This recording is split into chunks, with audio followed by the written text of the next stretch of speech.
Ladies and gentlemen, welcome to the show. And the stock market continues to rally, continues to move higher as we bounce off the lows. We're going to talk about that, and we're going to talk about why, what to expect for the rest of March, and what to expect for the rest of the year. We're going to talk about the current trade deficit of the US as well as AI. Could things start to be unraveling for AI, especially as we have a couple of new IPOs on the block, but things not panning out for CoreWeave as one of its biggest customers is actually dropping some of its key service. We're going to talk about it. We're going to talk about Meta. We're going to talk about GameStop as well. They reported their earnings and look at a whole bunch of other stuff. But before we continue today, can you guys please go ahead, like and subscribe? It's imperative to subscribe to help smaller channels like mine grow so we can get more eyeballs into this community. But let's quickly dive into the markets, what we did today. Actually a pretty green day across the board, a pretty good day. We saw mostly defensive sectors take it on the chin, pharma, med, healthcare as a whole, food and beverages, which is staples, and utilities. They were either down or flat today. The rest of the market was broadly green. Looking at some individual names, we saw Alphabet was up 1.66%, but you see Nvidia down 0.59%. And that has to go with what we saw with tech and hardware, as you can see right here. Software and IT services up 0.87%. Tech equipment was actually flat today. So we saw semiconductors take it on the chin, but software do very, very well. Coca-Cola, staples down 0.19%. Financials actually pretty positive today. JP Morgan up 1.25%, but we did actually see small caps take it on the chin, down 0.5 percentage point, and one of the worst performing indices and markets in today's trade. Now, for the month of March, it's actually normally a bullish month. We are in the second half of March, and we can see returns of about 1% in the second half of March. So this momentum we're seeing in the market, it's actually partly seasonal. And if you actually look at the second half of April and the first half of April, right, we tend to carry that momentum into the month of April. And then we do get some weak seasonals here in May. So do expect the rally to continue into the month of April, potentially into the first half of May, but then we could see a little bit more volatility. Wall Street is expecting volatility. Some of the biggest names like Yardeni Research, Goldman Sachs, and RBC Capital Markets have all brought down their price targets from as high as 6,700, 7,000, and 6,500 to 64 and 6,200 respectively. Most of the other targets weren't revised down. I think Yardeni Research, Goldman Sachs, and RBC that were a little premature in revising their targets down. We saw the rest of Wall Street stay as they are because the 10% correction is completely normal in the market. And most years that do have a 10% correction normally go on to finish markedly higher, oftentimes in the double digits as well. So, however, we're still looking very, very bullish. I mean, if you exclude Stifle, right, you just exclude these guys, we're still looking at a net gain of about 8% here at the low end, 26% at the high end. That's very bullish forecasts, all things considered. Now, guys, Donald Trump has made waves since he was inaugurated, since he became president. Now, these are some major countries and their budget deficits against the United States. In other words, when you see this number right here, 63 billion, that's a budget deficit with Canada. In other words, Canada sells more to the US than the US exports to Canada. The budget deficit is 63 billion, which is very weird to think about that the US is in a budget deficit. Mexico, $172 billion. That's because there's a ton of like manufacturing plants in Mexico. We see Europe, not that major, 38 billion in Switzerland, 16 billion in France, Ireland, and Germany, 87 and 85 billion. For those of you that don't know, Ireland right here is sort of like a tax haven. In fact, when you get your check from Google, it actually comes from Google Ireland. So that is a big export right there for Ireland. Look at Asia, 123 billion for Vietnam, 46 billion for Thailand, China, 295 billion, India, 46 billion,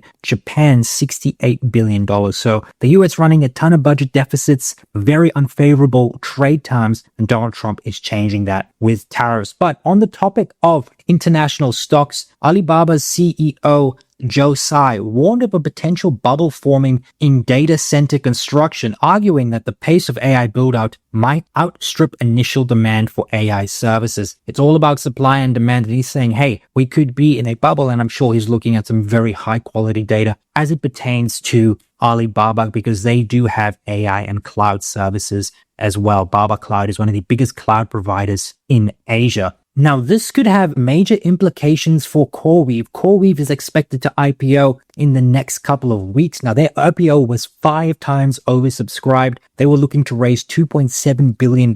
They probably got north of 10, 11, $12 billion for the IPO. Absolutely insane. Now, for those of you that don't know, CoreWeave is an infrastructure play as a service. Pretty much they have a whole bunch of data centers and you can rent out their data centers. They provide the GPUs, the cooling, the heating, all for a fixed fee. And you can link directly to them. Actually, a pretty smart idea. But again, if Alibaba is warning that we're building too much AI data center, what does that mean for CoreWeave, its IPO, and AI as a whole?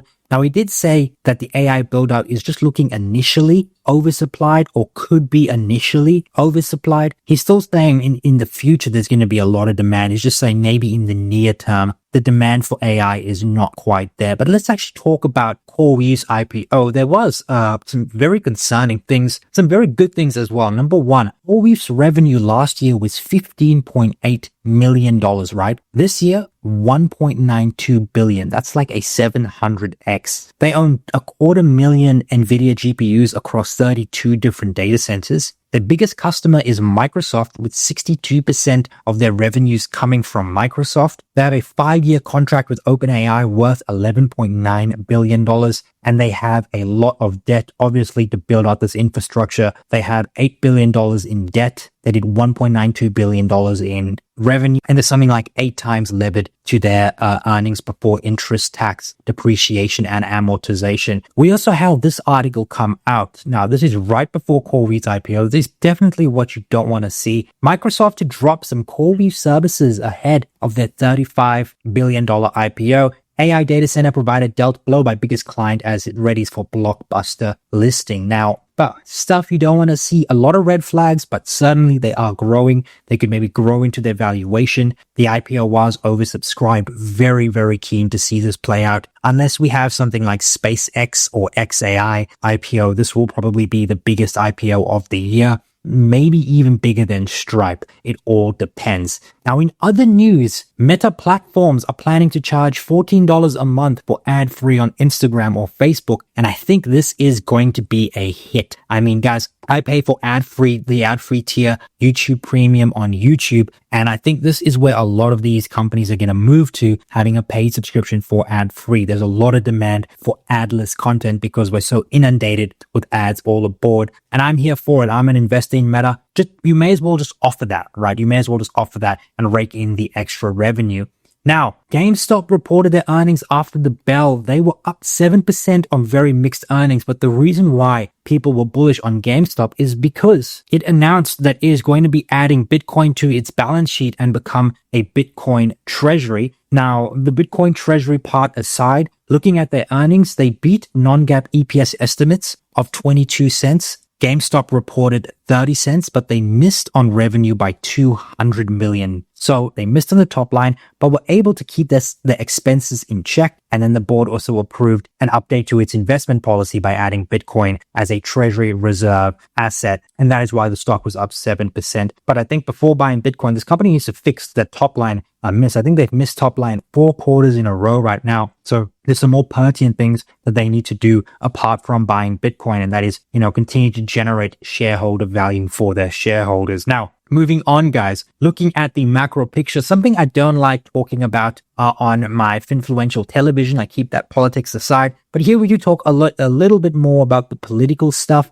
Guys, this is absolutely insane. I actually am a champion of this. I want to see this happen. For the past 3 weeks, guys, this is the Department of Government Efficiency, their Twitter page. They say for the past 3 weeks, Social Security has been executing a major cleanup of their records. Approximately 7 million number holders, all listed age 120 plus, have now been marked as deceased. Another 5 million to go. Guys, this is immeasurable savings because this is recurring income. This is the type of fraud, waste, and abuse you actually want to see removed that you don't have to pay for as a taxpayer. It's automatically accretive to the economy, to the deficit, to the debt load the government has to deal with. And this is the type of stuff you actually want to see. Now, it definitely could impact stocks in the near term because at the end of the day, this waste and fraud, right, does trickle down into the overall economy. However, in the very, very long term, this is really, really good. And you want to see a little bit of short-term pain for longer-term gain and health in the economy. But that is all for today, guys. If you've made it up until here,